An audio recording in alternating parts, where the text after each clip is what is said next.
ओम शांति। ओम शांति। आज 22 जुलाई 2020 के बाप दादा के मधुर महावाक्य सुनेंगे। आज बाबा ने भिन्न भिन्न प्रकार के टाइटल से हम बच्चों का श्रृंगार किया। बाबा अपने बच्चों को बहुत लाड बहुत प्यार कर रहे हैं। आज जैसे जो लाडले बच्चे होते हैं तो माँ बाप भिन्न भिन्न प्रकार के अलग अलग नाम बच्चों के रख देते हैं, अलग अलग शब्दों से उन्हें पुकारते हैं। वैसे ही बाबा ने कहा कि तुम बच्चे हो ऑलराउंडर। बाबा ने कहा तुम हो हीरो पार्टधारी। बाबा ने कहा तुम हो इस सृष्टि के मुख्य एक्टर्स। तुम हो इस धरती का श्रृंगार। तुम हो बाबा के बहुत रॉयल स्टूडेंट्स। बाबा ने कहा तुम हो वानप्रस्थी। इस सारी पुरानी दुनिया से बेहद का वैराग्य। बाबा ने कहा तुम हो राजयोगी राज ऋषि। ये सारे टाइटल्स बाबा ने आज बच्चों को दिए हैं। तो इन टाइटल्स को दिन भर में याद करके बहुत खुशी में रहना है। बाबा ने आज ये कहा कि तुम बच्चों को डबल पिताएं मिले हैं, डबल अथॉरिटी मिली है। निराकार, वह भी ऊंच से ऊंच, जिनके लिए कहते हैं ऊंचा तेरा नाम, ऊंचा तेरा काम, ऊंचा तेरा धाम।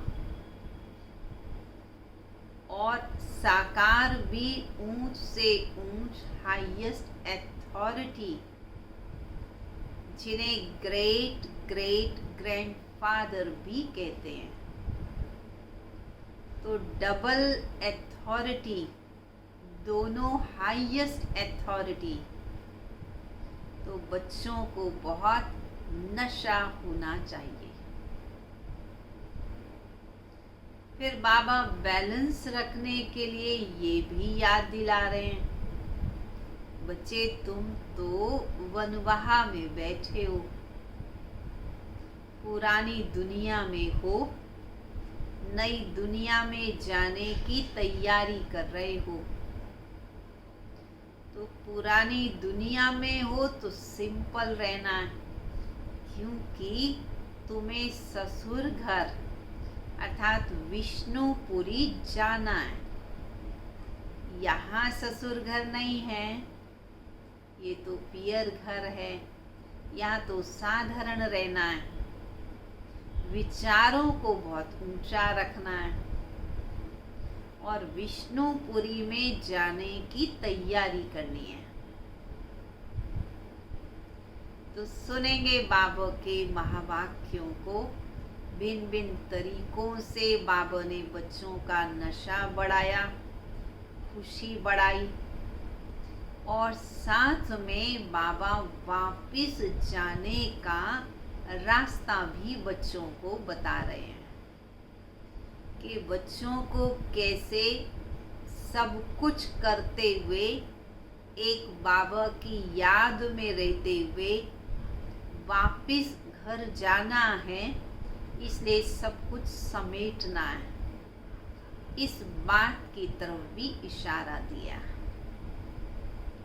सुनेंगे मीठे बच्चे, तुम बहुत रॉयल स्टूडेंट्स हो, हैं सभी रॉयल स्टूडेंट्स।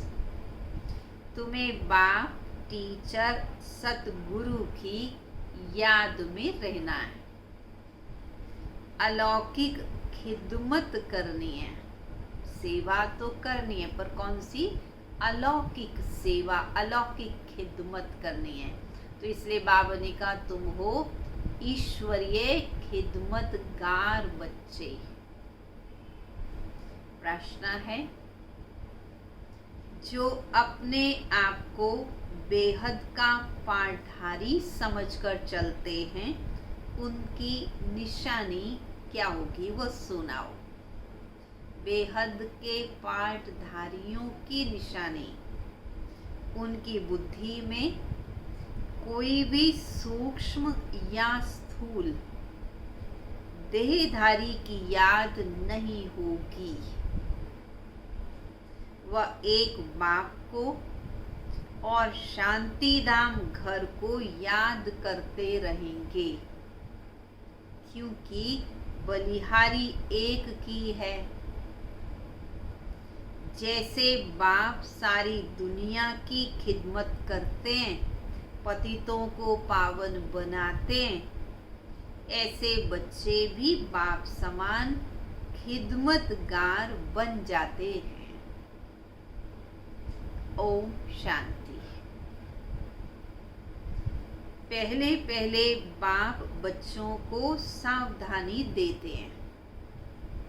यहाँ बैठते हो तो अपने को आत्मा समझ बाप के आगे बैठे हो, आत्मा समझ के बैठे हो। ये भी बुद्धि में लाओ कि हम बाप के आगे भी बैठे, टीचर के आगे भी हैं और सतगुरु के आगे भी हैं।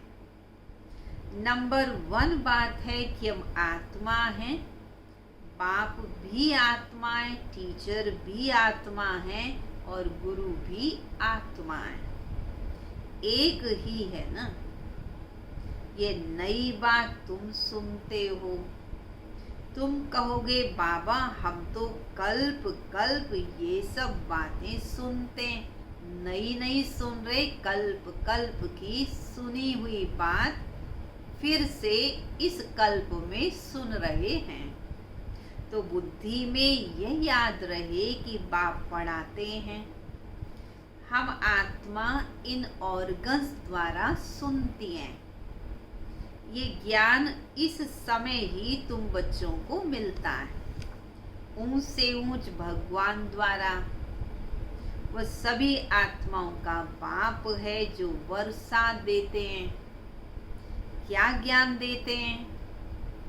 सबकी सदगति करते, यानी सबको घर ले जाते हैं। कितनों को ले जाएंगे ये सब तुम जानते हो। मच्छरों सदृश सभी आत्माओं को जाना है। सतयुग में एक ही धर्म, पवित्रता, सुख, शांति सब रहता है। तुम बच्चों को चित्रों पर समझाना बहुत सहज है। जैसे स्कूल में बच्चों के पास नक्शा होता है, उसे समझ जाते हैं कि इंग्लैंड यहाँ है, लंदन यहाँ है, ऑस्ट्रेलिया यहाँ है। तो ये फिर है बाप की याद। एक एक स्टूडेंट को समझाना होता है, महिमा भी एक की ही है। शिवाय नमः, ऊंच से ऊंच भगवान। रचिता बाप घर का बड़ा होता है ना, वह हद के, और ये है सारे बेहद के घर का बाप। फिर टीचर भी है, तुमको पढ़ाते हैं। तो तुम बच्चों को बहुत खुशी रहनी चाहिए। तुम स्टूडेंट्स भी बड़े रॉयल हो। बाप कहते मैं साधारण तन में आता हूँ, प्रजापिता ब्रह्मा भी जरूर यहाँ चाहिए। उन बिगर काम कैसे चल सकता है? और जरूर बुजुर्ग ही चाहिए। प्रजापिता ब्रह्मा चाहिए भी यहाँ और चाहिए भी बुजुर्ग, क्योंकि अनुभवी चाहिए। श्री कृष्ण तो ऐसे सभी को बच्चे बच्चे कह बुला ना सके, खुद ही बच्चा है, तो इसलिए बुजुर्ग हो जो बच्चे बच्चे भी कह सकें। बुजुर्ग शोभता है, बच्चे को थोड़ी कोई बाबा कहेंगे। तो बच्चों को भी बुद्धि में आना चाहिए कि हम किसके आगे बैठे हैं। अंदर में खुशी भी होनी चाहिए। स्टूडेंट कहीं भी बैठे होंगे तो उनकी बुद्धि में टीचर याद रहता ही है। उनका तो बाप अलग, टीचर अलग होता है। तुम्हारा तो एक ही बाप, वही टीचर, वही सतगुरु है। ये बाबा भी तो स्टूडेंट है ना, ये ब्रह्मा बाबा भी तो शिव बाबा सुप्रीम टीचर से पढ़ाई पढ़ रहे हैं, ये भी तो स्टूडेंट हैं, पढ़ रहे हैं। सिर्फ लॉन पर रथ दिया हुआ है, बाकी तो और कोई खास तुम्हारे और इनमें फर्क नहीं है। बाकी है तो तुम्हारे मुआफिक ही। इनकी आत्मा भी यही समझती है जो तुम समझते हो। बलिहारी है ही एक की। उनको ही प्रभु ईश्वर कहते हैं।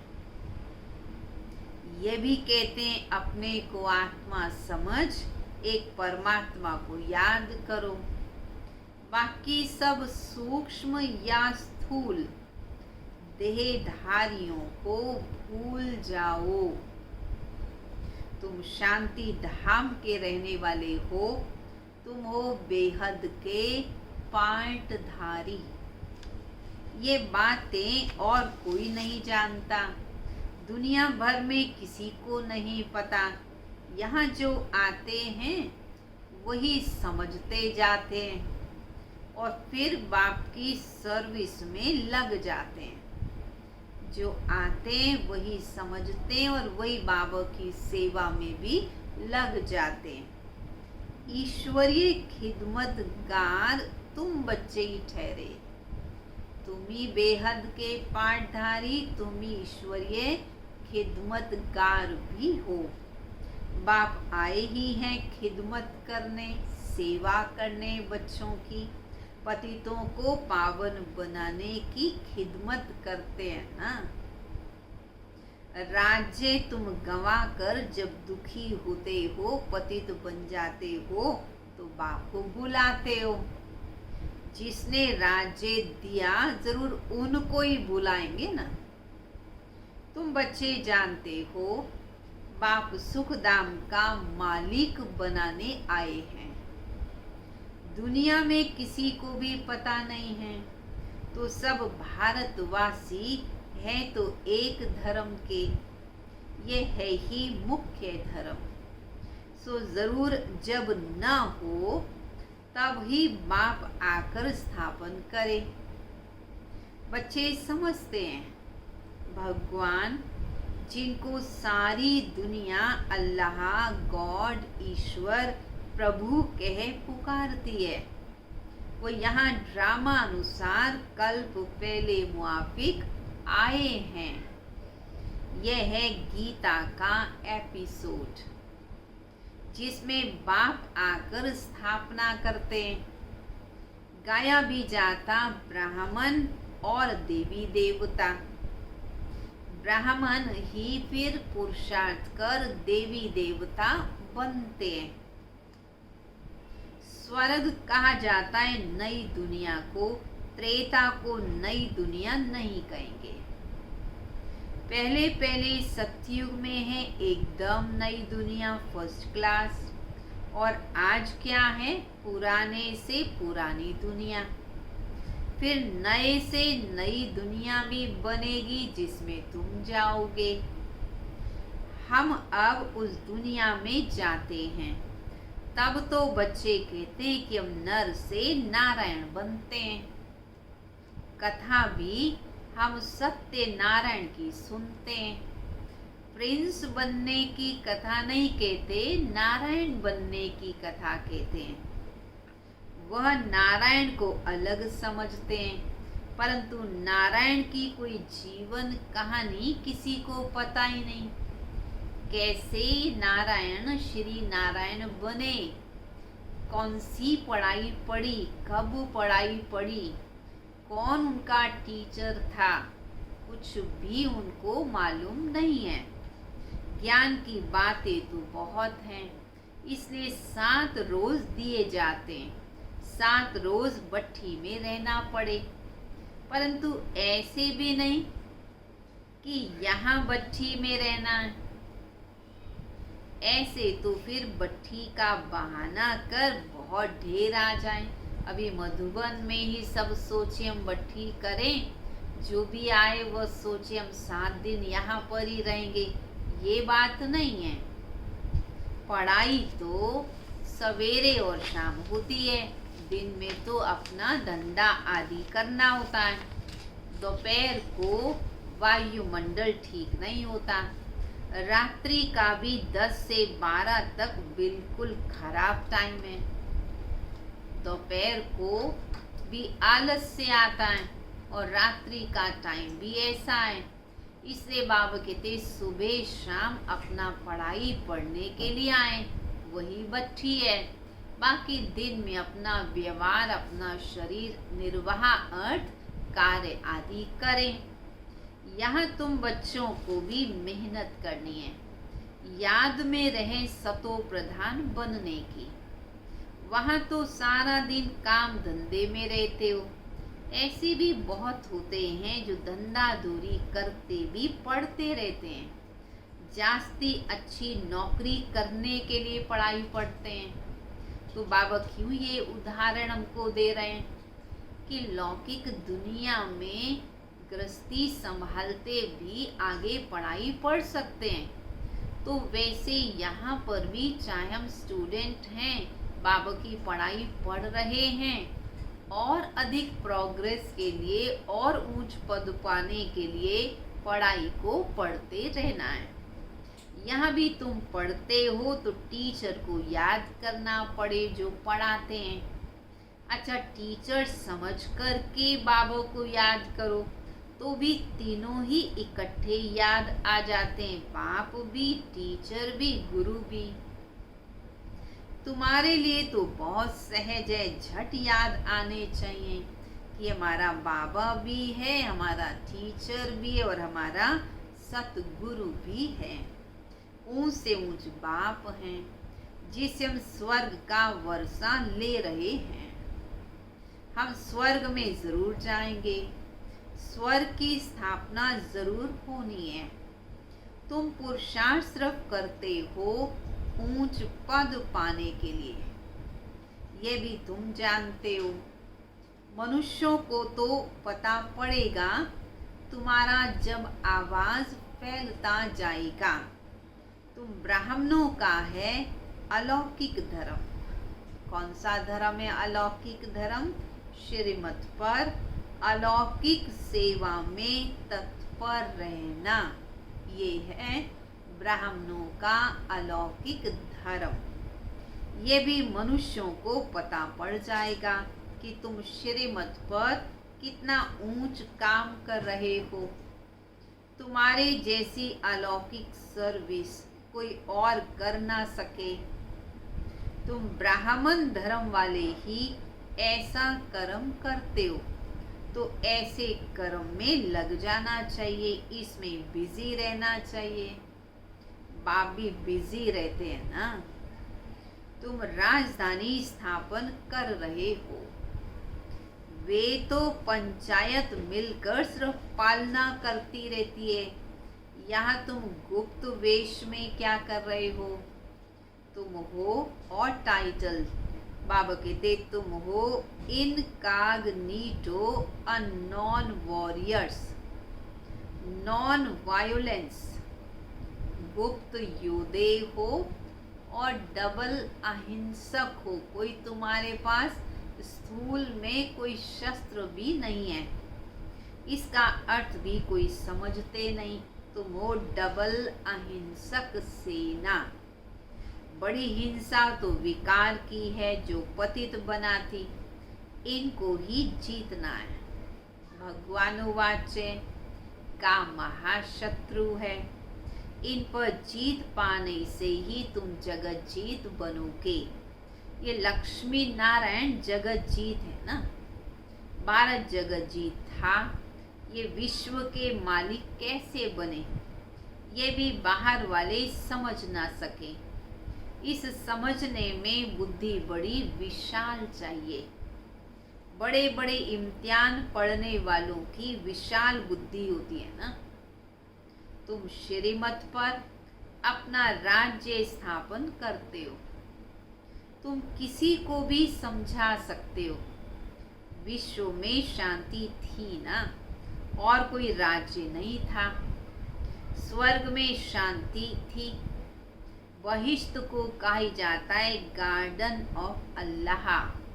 सिर्फ बगीचा थोड़ी होगा, मनुष्य भी तो होंगे ना, देव मानव होंगे। अभी तुम बच्चे जानते हो कि हम बहिश्त के मालिक बन रहे हैं।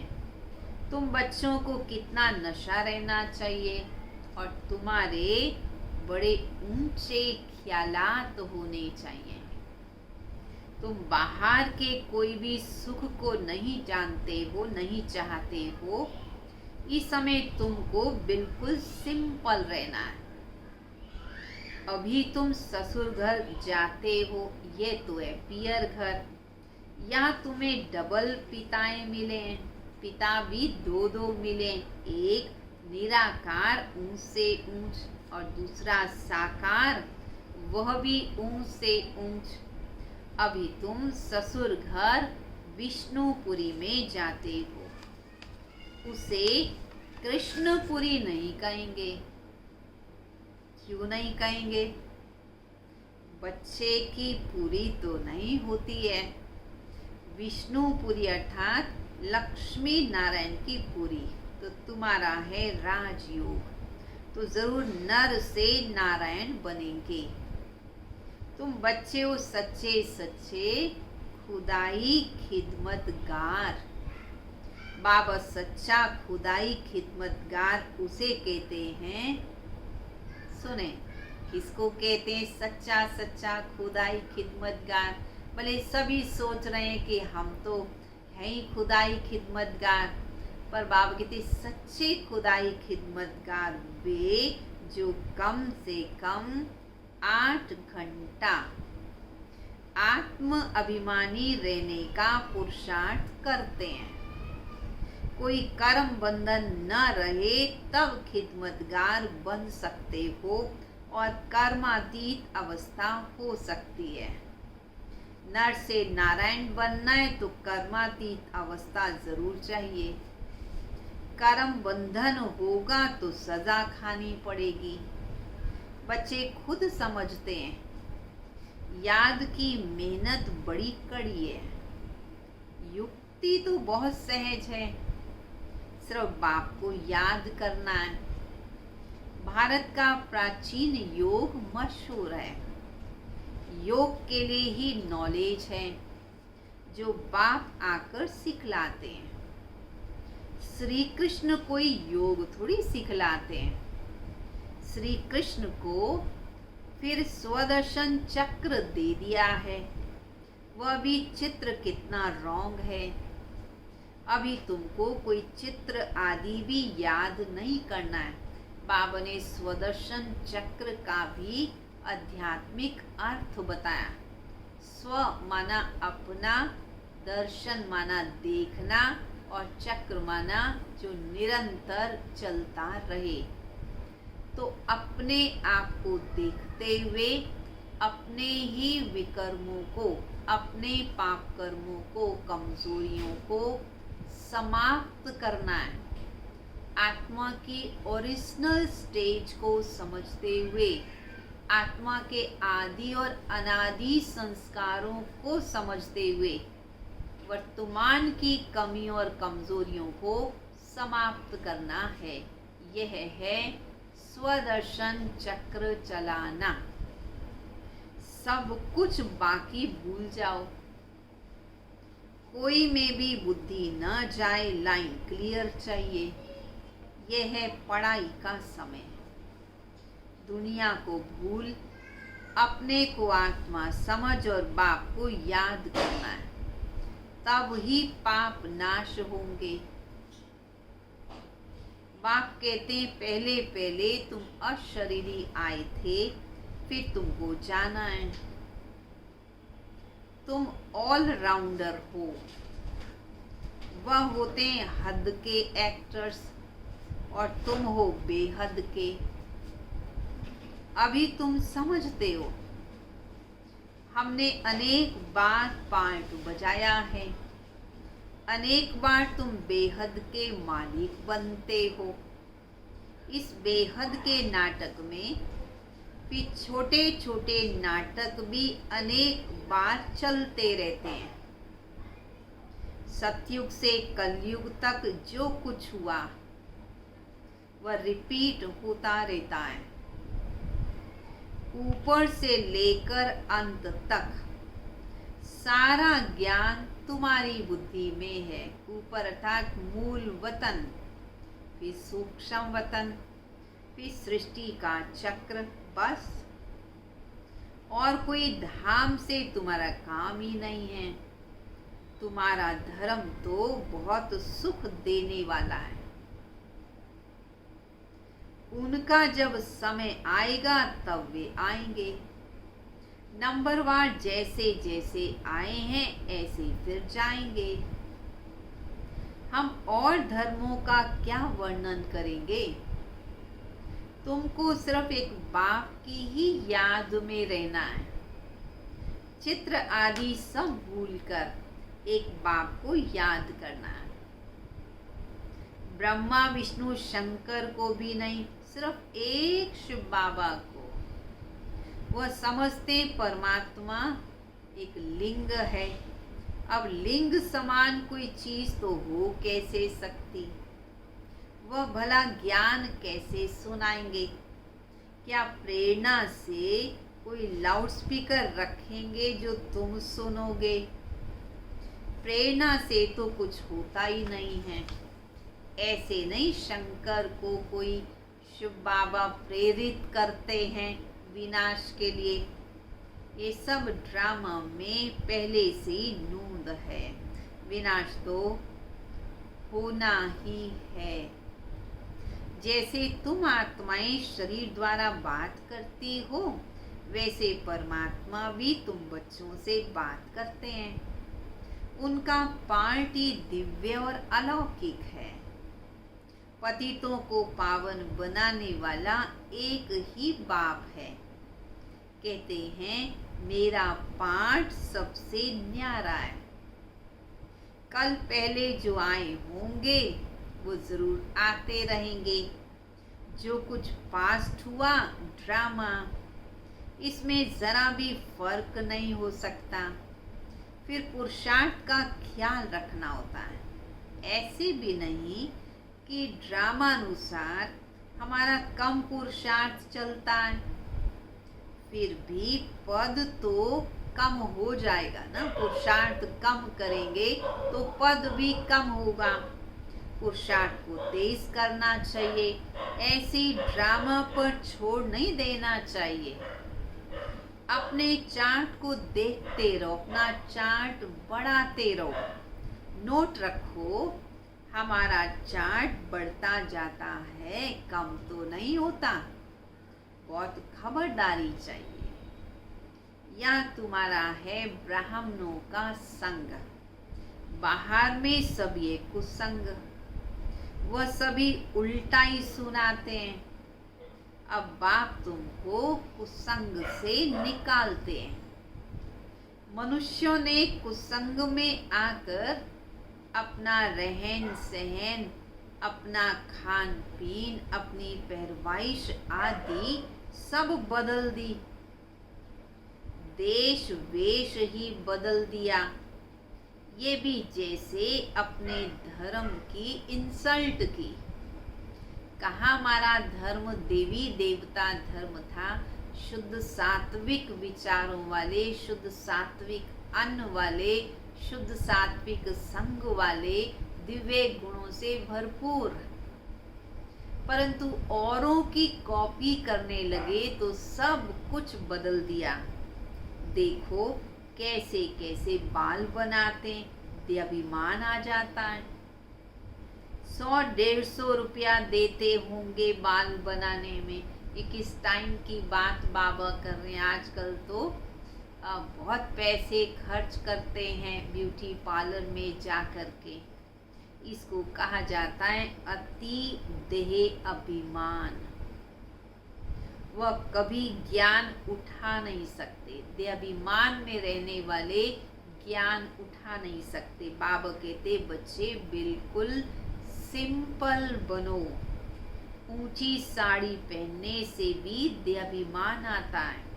देहाभिमान तोड़ने के लिए सब हल्का कर देना चाहिए। अच्छी चीज देहाभिमान में लाती है।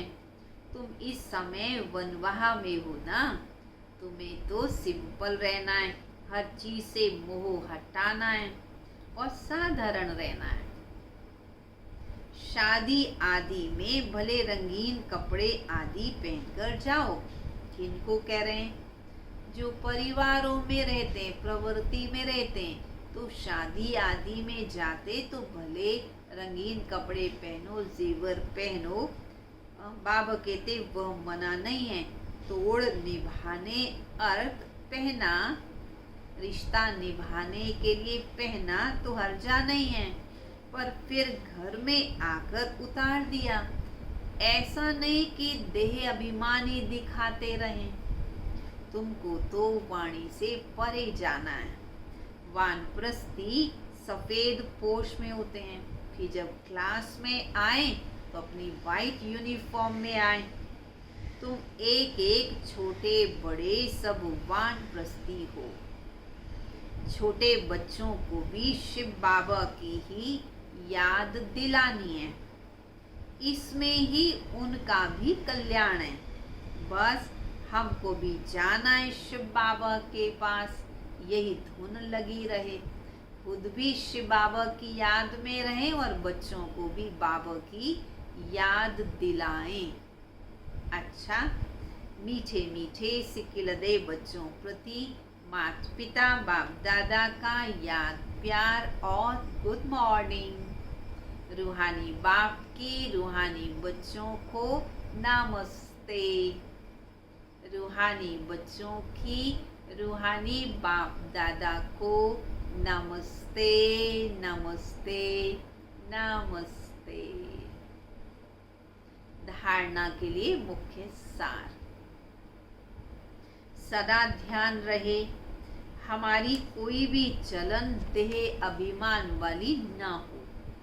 बहुत सिंपल रहना है। किसी भी चीज में ममत्व नहीं रखना है। कुसंग से अपनी संभाल रखनी है।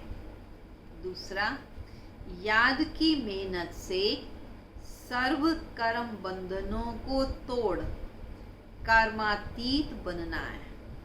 कम से कम 8 घंटे आत्म अभिमानी रहे। सच्चा सच्चा खुदाई खिदमतगार बनना है। वरदान। सदा बेहद की स्थिति में स्थित रहने वाले बंधन मुक्त जीवन मुक्त भाव। देह अभिमान हद की स्थिति है और देही अभिमानी बनना यह बेहद की स्थिति। देह में आने से अनेक कर्म के बंधनों में हद में आना पड़ता है, लेकिन जब देही बन जाते हो तो ये सब बंधन खत्म हो जाते हैं। जैसे कहा जाता बंधन मुक्त ही जीवन मुक्त है। ऐसे जो बेहद की स्थिति में स्थित रहते हैं वह दुनिया के वायुमंडल वाइब्रेशन तमोगुणी वृत्तियां माया के वार इन सब से मुक्त हो जाते हैं। इसको ही कहा जाता है जीवन मुक्त स्थिति, जिसका अनुभव संगम युग पर ही करना है। स्लोगन। निश्चय बुद्धि की निशानी, निश्चित विजयी और निश्चिंत। विजय भी निश्चित है, इसलिए वो निश्चिंत रहते हैं। उनके पास व्यर्थ आ नहीं सकता, इसलिए बाबा कहते सदा निश्चय बुद्धि बन कर के रहो, सदा निश्चिंत रहो। अच्छा, ओम शांति। सभी चलेंगे प्यारे बाबा की याद में।